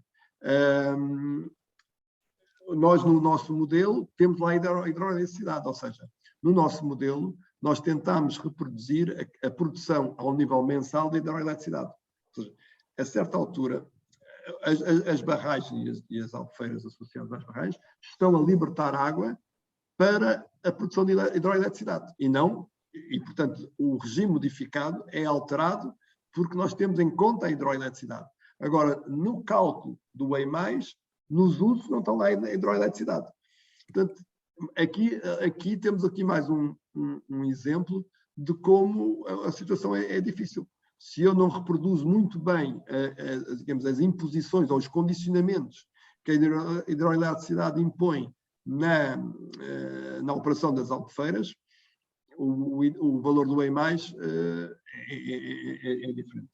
E realmente há muito trabalho ainda a fazer neste cálculo, no sentido de, digamos, normalizar um conjunto de aspectos que têm que ser considerados para que os valores do E+, possam ser comparados. Depois, no que respeita aos valores de Espanha, é verdade, ou seja, os nossos valores do E+, dependem dos consumos em Espanha.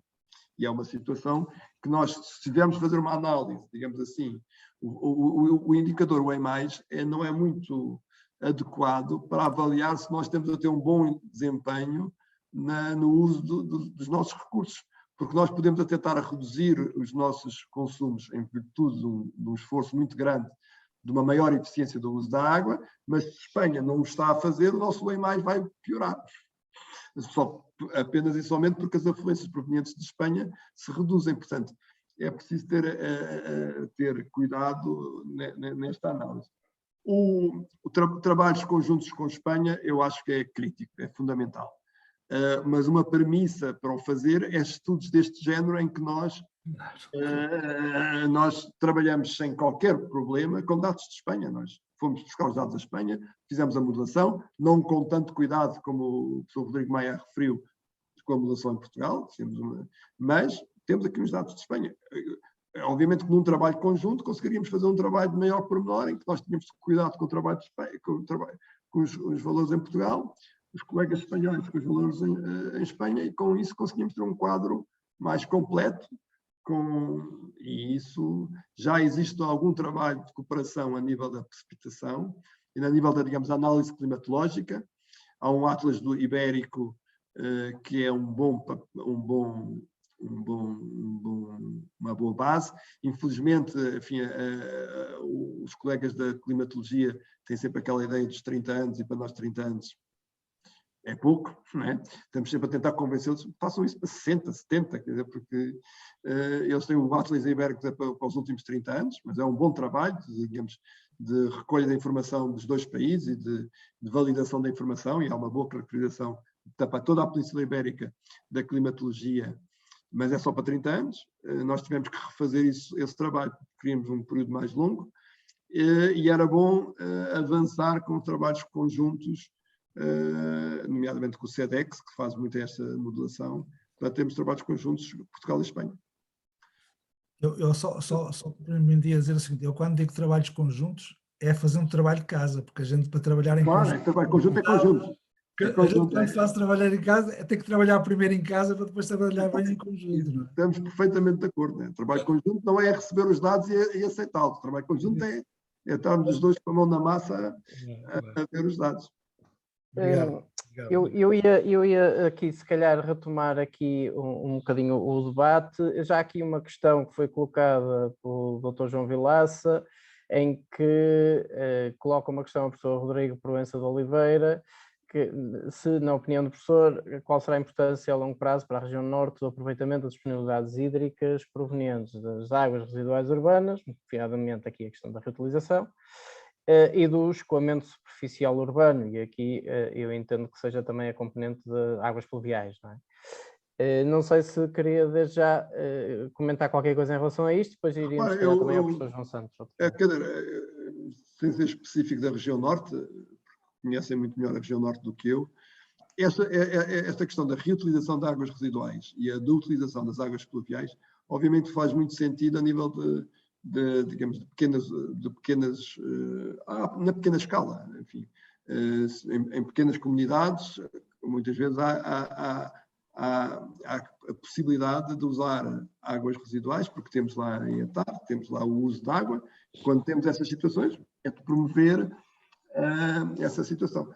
É mais difícil, digamos, desenvolver soluções de grande escala ao nível de uma bacia hidrográfica, e isso já não faz sentido. Portanto, estas soluções, que são muito importantes, são soluções para ser estudadas e implementadas a escalas mais reduzidas. E isso vale a pena utilizar. No caso enfim, obviamente que sendo a situação do norte um pouco melhor em relação às do sul, a premência para usar a reutilização e a utilização de águas residuais não é tão grande, mas acho que faz todo o sentido em avançar, sobretudo quando localmente o podemos fazer com custos reduzidos. Muito obrigado. Desde já faço um apelo, ou reforço o apelo para que possam colocar questões através do chat bate-papo, e passaria então novamente ao professor João Santos, e já agora permita-me também introduzir eu próprio aqui uma questão para o professor João Santos, já agora, que é, pronto, estamos aqui a focar muito na componente da disponibilidade e traduzindo isto muito em caudal, permitam-me a expressão, mas há aqui uma série de atividades, nomeadamente na região interior norte, que estão muito diretamente dependentes do clima e não tanto do balanço propriamente, ou um período mais longo, não é? Estou-me a falar nomeadamente da componente do setor agrícola e florestal. Eu sei que já fez algum trabalho nesta área e já agora gostaria de ouvir um bocadinho a sua opinião em relação a isso, porque a questão da prevenção e gestão de secas e a disponibilidade hídrica não se mede só também no caudal que temos nos rios, não é? E fundamentalmente também não é só isso. Sim, eu agradeço até esse comentário, porque tinha aqui já algumas notas de algumas sugestões. Eu tenho feito trabalho, eu e a minha equipa temos feito, não só na região interior, mas em Portugal e até na Europa, temos feito vários estudos de modulação de culturas agrícolas, principalmente vinha e olival, para a Europa toda. E aquilo que nós temos verificado é que os consumos de água pelas culturas agrícolas variam muito dependendo da cultura e variam muito dependendo das condições climáticas que vamos ter para o futuro, nomeadamente porque vamos ter aquelas questões da evapotranspiração que o professor Rodrigo de Oliveira já referiu, que teremos que aliar sempre a diminuição da precipitação com o aumento depois da evapotranspiração associado também ao aquecimento, à subida das temperaturas, e portanto aquilo que temos verificado são situações de stress não só hídrico, mas que depois aparece conjugado com stress térmico. E temos utilizado vários modelos para fazer essas simulações. E portanto uma sugestão que eu deixava aqui tem precisamente a ver com isso, e eu sei que isto é muito difícil, não é algo que se faça com facilidade, mas era tentar incorporar nestes exercícios que estamos a fazer de modelação hidrológica já os consumos de água pela agricultura, mas diferenciados por cultura agrícola. Já vimos que a agricultura tem um papel fundamental no consumo de água, mas penso que se pode detalhar um pouco mais, incluindo um estudo diferenciado por cultura agrícola. Sabemos que algumas culturas vão consumir muito mais do que outras e sabemos, por exemplo, no caso da vinha, observamos que no Alentejo a videira não vai consumir a água que nós pensávamos que ia consumir, porque devido às temperaturas excessivamente elevadas, a videira vai entrar numa espécie de dormência por excesso de calor e não vai consumir água. E, portanto, o consumo de água não é aquilo que nós pensávamos à partida, porque as plantas em stress térmico, devido a temperaturas muito elevadas, deixam de consumir água também. E, portanto, há aqui uma série de investigação que eu acho que merecia e que poderia ser feita. Outra sugestão que eu deixava aqui, antes de terminarmos também o debate, não queria esquecer dela, é a questão da incerteza, que também já abordámos aqui. É muito importante transmitir ao decisor político e à população em geral a incerteza que existe, porque continuamos a ouvir muito uma linguagem baseada num determinismo que não podemos ter. Há pouco falávamos das incertezas quanto à posição da corrente jato e quanto depois aos cenários, às projeções para a precipitação no norte da Península Ibérica, e de facto essa incerteza tem que ser transmitida numa cadeia de incertezas até ao resultado final. Caso contrário, as pessoas tendem a olhar para os quadros, para os resultados, como sendo algo que é garantido.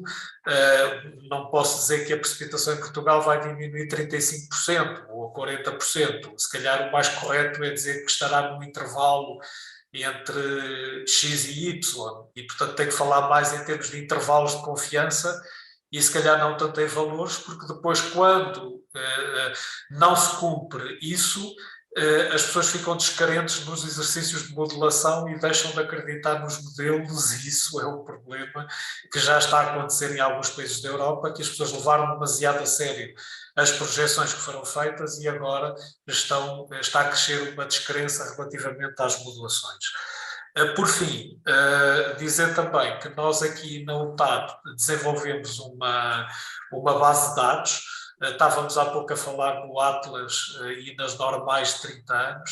nós temos uma base de dados diária desde 1950 para todo o país, com 1 quilómetro de resolução, de precipitações e temperaturas em todo o continente português, e já fizemos algumas publicações com modelação hidrológica de algumas bacias hidrográficas com base nesses dados. Fizemos a modelação do Tâmega, da bacia do Tâmega, do Corgo, do Sabor, algumas bacias do Alentejo também. Utilizámos esses resultados que temos à escala diária, desde 1950 até ao presente. Temos atualizado essa informação regularmente e temos tido algum sucesso na modelação hidrológica de algumas bacias em Portugal.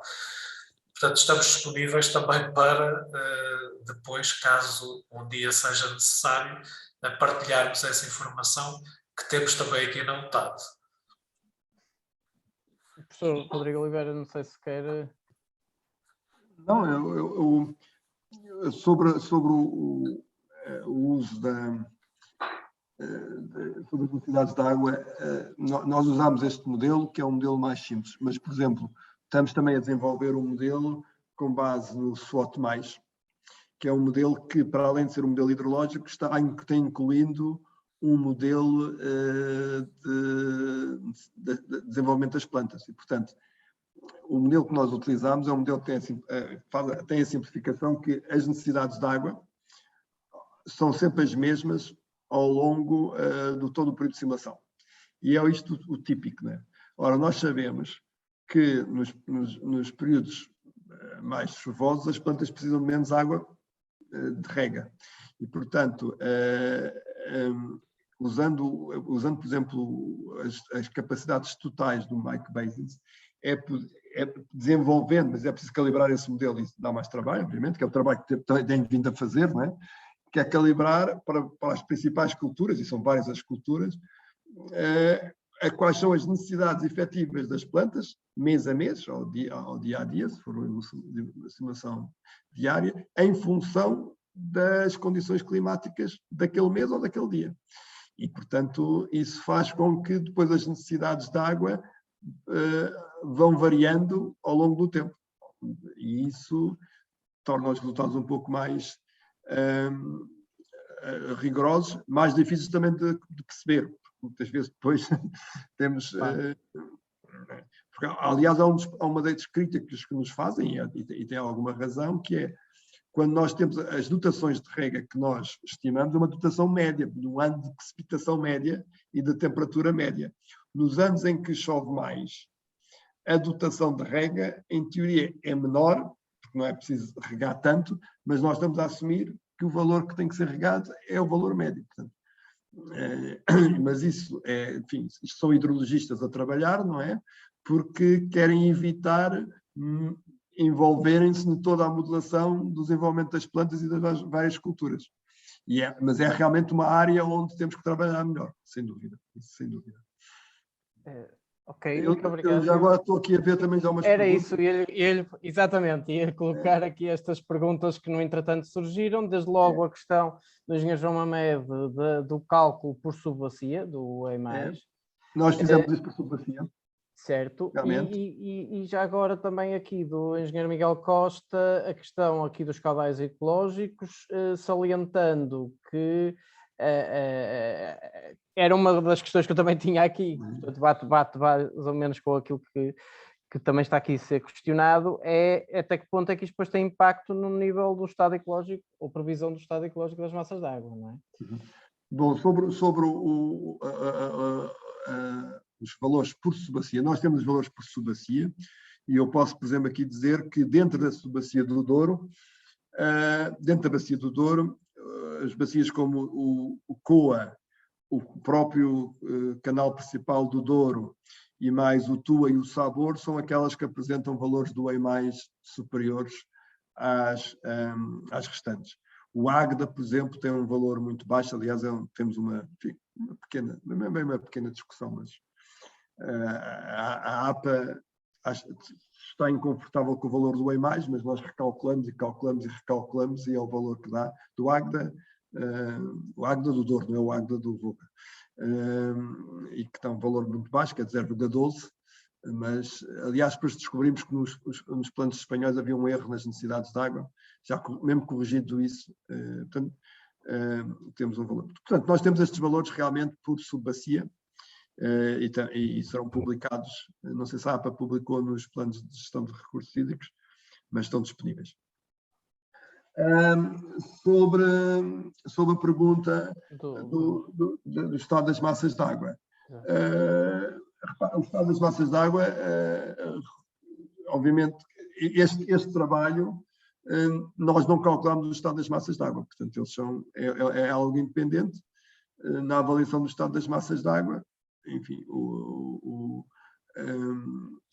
há aqui uma questão que, embora nós, na nossa modelação, tentarmos reproduzir o regime modificado, ou seja, portanto temos um regime modificado, há aqui realmente um pormenor que nós tentamos reproduzir o regime modificado, mas tentamos impor o regime de caudal ecológico. E, portanto, ao fazer isso, muitas vezes, não o regime modificado que obtemos não é o que realmente está a ocorrer, mas é o que deveria ocorrer porque estamos a cumprir o regime de caudal ecológico. E isso, obviamente, depois tem efeitos quando estamos a avaliar o estado das massas de água. O estado das massas de água deveria ser, o estado efetivo das massas de água deveria ser feito com o regime que realmente está a ocorrer, determinado ou pela rede de motorização ou eventualmente por modelação, mas assumindo as regras de operação das albufeiras que realmente estão a decorrer. Mas, uma vez mais, nós estamos a usar valores mensais e muitas vezes o estado ecológico é melhor ou pior, frequentemente pior, em resultado de fenómenos de hidropicking e de variações dentro do dia do escoamento ou do caudal que nós, no nosso modelo, não estamos a considerar. Muito obrigado. E agora, se calhar, esta questão que suponho que até possa ser também para o professor Rodrigo Maia, também, além do professor Rodrigo Oliveira, que é a questão de trabalhar com Espanha e com os mesmos métodos de referência, mas sem deixar de calcular os próprios valores, que é, no fundo, aquele trabalho de casa que estávamos há pouco a falar. Eu já agora, também, em relação a essa questão, colocava aqui uma outra, que é, sendo que, expectavelmente, estamos aqui a considerar que poderá haver um desagravamento, entendo, não sei se é o termo mais correto, mas do EI+, com a componente espanhola, até que ponto isso é lícito ser considerado dessa forma, tendo em conta que temos uma convenção e que nessa convenção, se depois houver uma situação de seca, podemos não ter necessariamente aqueles volumes a chegar por parte de Espanha. Bom, eu deixo, só para uma pequena nota, depois dou a palavra ao professor Rodrigo Maia. Nós, no nosso modelo, nós impusemos a convenção, ou seja, nós, nas regras de exploração de Espanha, assumimos que Espanha cumpre a convenção e, portanto, aqueles caudais mínimos são cumpridos e depois, nos anos em que há excedentes, o escoamento que vem de Espanha resulta da operação das albufeiras. Portanto, nesse aspecto, estamos a cumprir. Obviamente gostaríamos de ter uma melhor convenção com a Espanha, mas é o que se conseguiu definir. Mas talvez agora deixava o professor Rodrigo Maia complementar. Não, a pergunta concreta é aquela que foi feita aqui. Primeiro, acho que já respondemos, é que nós, de facto, acho que trabalhar com a Espanha não é trabalhar com o que o espanhol fizer, é trabalhar com eles. É fazer o trabalho de casa, acho que já está respondido. Mas a verdade, efetivamente, esta questão da convenção é muito relevante neste aspecto, é que todos estes aspectos estão relacionados. É que nós estamos a dizer que a série de caudais, por exemplo, tem vindo a diminuir nos últimos anos. Eu não tenho dúvidas que se os espanhóis estiverem sozinhos a magicar, qualquer dia proponho uma redução para menos dos valores que têm que garantir. Para mim, a condição natural não é essa. É que Espanha não tem que dar nada. A Espanha tem que garantir caudais ambientais calculados de uma maneira sensata e cordata, de acordo com parâmetros muito bem definidos, que têm que ser escoados nos rios para manter a qualidade ecológica dos mesmos. Se isso for feito, nós com certeza, e se forem preservados os recursos e os consumos que existem atualmente, isso naturalmente garante, é isso que garante que nós tenhamos os valores que necessitamos para os nossos rios, e não propriamente um valor fixado que tanto pode sair à segunda como sair ao sábado, desde que seja semanalmente. Quer dizer, tem que haver um fluxo contínuo de escoamento, que a definição de caudais ecológicos, com valores que sejam aceitos pelas partes e que sejam trabalhadas em conjunto, e que com o reconhecimento que são os caudais que são necessários para jusante e que estão em relação direta com aquilo que são o regime dos caudais mínimos. Eu lembro que a Convenção diz que este regime de caudais mínimos é provisório até ser fixado uma coisa que neste momento, pela Diretiva Quadro, são os regimes de caudais ecológicos mais os regimes de caudais a garantir. Portanto, se nós caminharmos em conjunto no esclarecimento dessas coisas, sabendo nós fazer o trabalho de casa, acho que nós chegaremos lá. A pergunta que que também havia aqui o Miguel a fazer e que o professor Rodrigo Oliveira já de certa maneira respondeu, mas tem a ver com a questão da qualidade das massas de água. Eu penso que esta questão da qualidade das massas de água, mas o professor Rodrigo Oliveira poderá complementar com certeza isto, este índice não engloba parte qualitativa.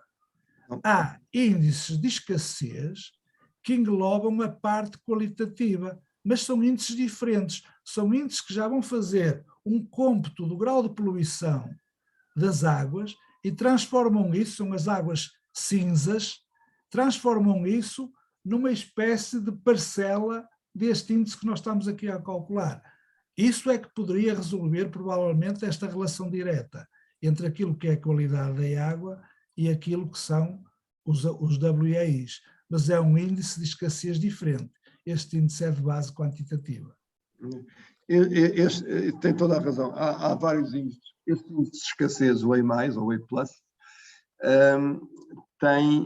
tem esta particularidade, e é dos poucos que tem, que é calculado mês a mês e são feitos valores médios, calculados valores médios por trimestre, por mês, por ano ou por estação do ano. Ele vem do índice E+, que é um simples balanço entre os usos de água e os valores e os recursos disponíveis. Há uma variação do E+, que tem em conta a qualidade da água, porque retira aos valores disponíveis de água aquela componente de água que não está disponível porque não tem qualidade adequada. E, portanto, isso é outro índice, que agora não tenho aqui presente. É outro índice, é o WQQ. Não tenho agora presente o índice, mas que depois não tem em conta a sazonalidade. Nós, no clima mediterrâneo que temos, no sul da Europa, nós temos que ter em conta a sazonalidade, porque se nós formos calcular o índice WEI, não o E+, o WEI, necessidades a dividir necessidades médias a dividir por disponibilidades médias, o nosso índice é um índice muito simpático. Mas isso não é a nossa realidade. A nossa realidade é que nós no verão e nos anos secos temos dificuldades em satisfazer as necessidades de água. E também temos, para o fazer, temos as nossas albufeiras. E, portanto, a influência que as albufeiras têm na nossa capacidade de satisfazer as necessidades de água não são calculados por esses índices mais simples, como o E+, e outros que existem, o de Falkenmark e por aí fora. E, portanto, são duas coisas bastante diferentes. Enfim, a certa altura nós temos que, por um caso, temos que usar uns índices, para outros casos temos que usar outros índices. Claro. Muito obrigado. A sessão já vai longa, mas eu se calhar fazer só uma última provocação aqui com os três oradores, já agora, evocando e voltando aqui um bocadinho à questão das secas, também para não prolongarmos demasiado a sessão. E há aqui uma questão que é, portanto, perante estes dados todos e tudo aquilo que viemos a discutir, estamos aqui numa situação em que estamos a agravar o efeito seca ou estamos a mexer na média com a qual avaliamos estamos a mexer, perdoem-me a expressão, portanto, dá-se a verificar uma alteração da média das disponibilidades globais, que é o que estamos aqui no fundo a concluir, não é? Com uma redução muito significativa. Deixava talvez o professor João Santos responder.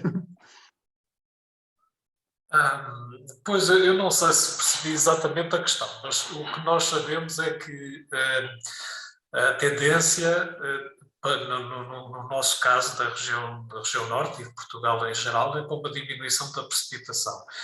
E isso tem-se verificado ao longo das últimas décadas e será uma tendência que irá continuar e vai se acentuar.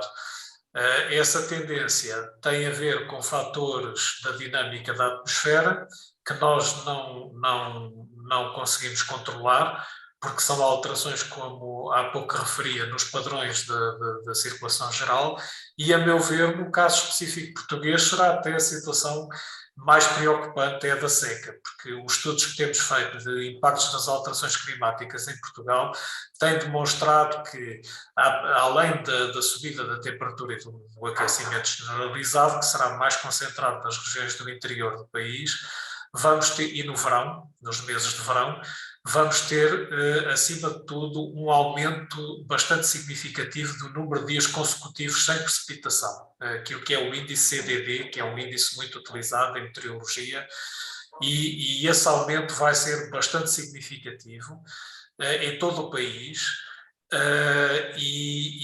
portanto, depois levará a situações evidentemente secas, com períodos de retorno que hoje são de 10 anos e que passarão a ser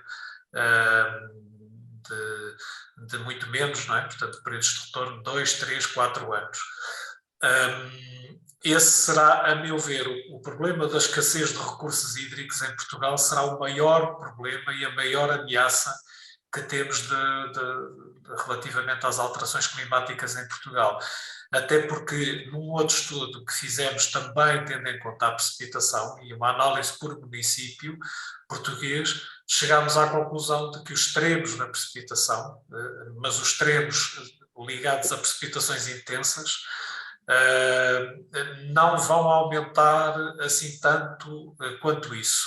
Quando nós comparamos o aumento dos extremos de precipitação em Portugal com outras realidades na Europa, nós não vamos ter um aumento muito expressivo de dias de precipitação muito intensa.